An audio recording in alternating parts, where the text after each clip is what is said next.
الله الرحمن الرحيم الحمد لله رب العالمين والصلاة والسلام على رسوله الكريم أما بعد قال الله تبارك وتعالى في القرآن المجيد والفرقان الحميد أعوذ بالله من الشيطان الرجيم بسم الله الرحمن الرحيم لقد كان لكم في رسول الله أسوة حسنة وقال في موضع آخر وما أرسلناك إلا رحمة للعالمين صدق الله العظيم.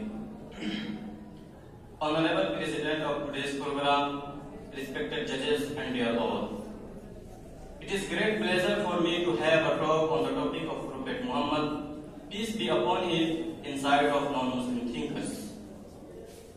Dear friends, Allah subhanahu wa ta'ala has sent down his messenger Muhammad, peace be upon him, as a mercy to the universe.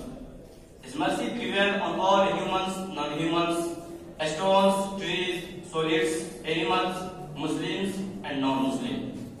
It was the personality of Prophet Muhammad which was blessed with all the great qualities. He was sent to the world as the last prophet and as the final ones, after whom no other messenger was to be sent again by Allah. When the Prophet Muhammad, peace be upon him, sent the army to fight the oppressors and aggressors, ordered his companions not to kill an old man or a child or woman, not to cut trees or destroy buildings, not to slaughter animals but only for food.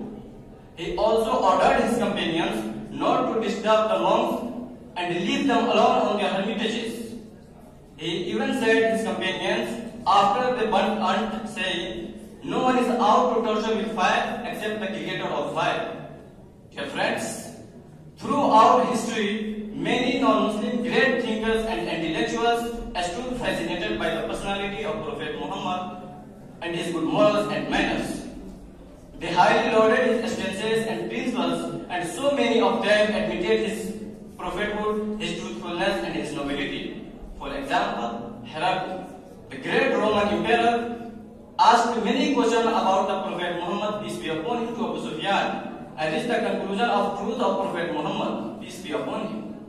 He even said, "If I were in his presence, I would wash his feet." Mohandas Karamchand Gandhi's article in Young India, 1924, he said, "I became more than ever convinced that it was not a sword that won a place for Islam. It was simplicity, the utter self-effacement of Prophet, as scrupulous regard his pleasures, his fearlessness, his absolute trust in God and his own mission." Professor Ramakrishna Rao said, "The personality of Prophet Muhammad, peace be upon him, it is most difficult to get into whole truth of it. Only a glimpse of it I can catch. What a dramatic succession of picturesque scenes.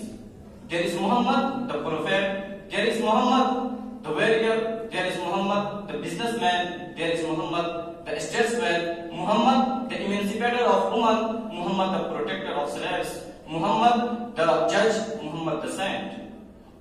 In all these magnificent roles, in all these departments of human activities, he is alike a hero."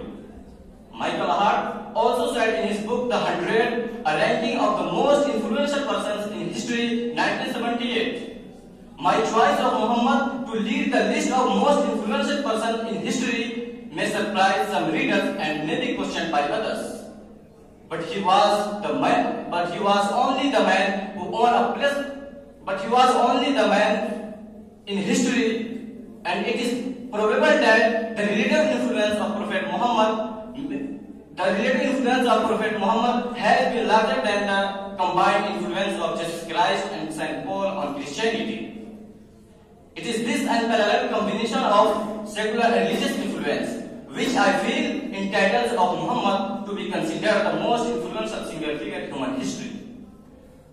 George Bernard Shaw states in Genuine Islam, volume number 8, 1936, he said, "I believe if a man like him were to assume the dictatorship of the modern world, he could succeed in solving its problems in a way that would bring much needed peace and happiness. I have studied him, the man, and in my opinion is far from being antichrist. He must be called the savior of humanity. I have prophesied about the truth of Prophet And I have prophesied about the truth of Muhammad that it would be acceptable to the Europe of today.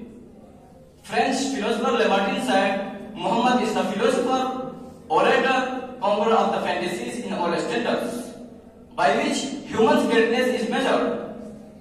We may well ask, is there anyone greater than the Prophet Muhammad, peace be upon him?